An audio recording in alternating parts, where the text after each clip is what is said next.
দেশের খালেদা জিয়া, আমরা দেখি তাকে কিভাবে তিনি তার সন্তানের লাশের সামনে দাঁড়িয়ে কান্না করেছে। আমি জুলাইতে আমার মাকেও দেখেছি কিভাবে সন্তানের সামনে দাঁড়িয়ে, সন্তানের লাশের সামনে দাঁড়িয়ে কান্না করেছে। কোনো মায়ের সন্তানের কাছে এই দৃশ্যটি যে কতটা বেদনাদায়ক সেটি বলে প্রকাশ করার মতন না।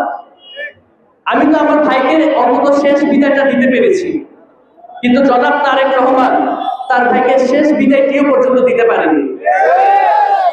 এই জুলুমকারী বিচার এই দেশের জনগণ করবে, আপনারা করবেন, আমরা সবাই মিলে করব।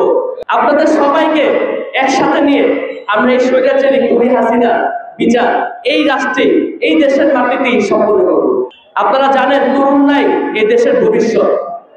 তরুণরা যত বেশি বেশি রাজনীতির সাথে অংশগ্রহণ করবে, তত বেশি এই দেশের ভবিষ্যৎ উজ্জ্বল হবে। আপনারা তরুণরা আমাদের কাছে একটা এতদিন ধরে খুনি স্বৈরাচার হাসিনার আমল দেখার পরে আমাদের কাছে রাজনীতিটা একটা নোংরা জায়গা মনে হতো। এই নোংরা জায়গা মনে হতো কারণ আমরা সেই নোংরাকে দেখেছি সেই বিগত স্বৈরাচারী হাসিনার কাছ থেকে।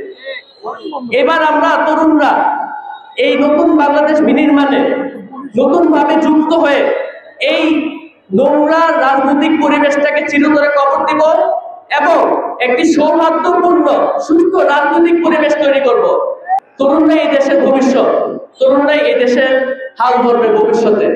তাই আমার এখানে আগত সকল তরুণ ভাই বোনদের প্রতি আমার আকুলে আবেদন থাকবে, আপনারা সকলেই দলে দলে যোগ দিবেন এবং রাজনীতিকে সামনের দিকে এগিয়ে নিয়ে যাবেন এবং দেশকে সামনের দিকে এগিয়ে নিয়ে যাবেন।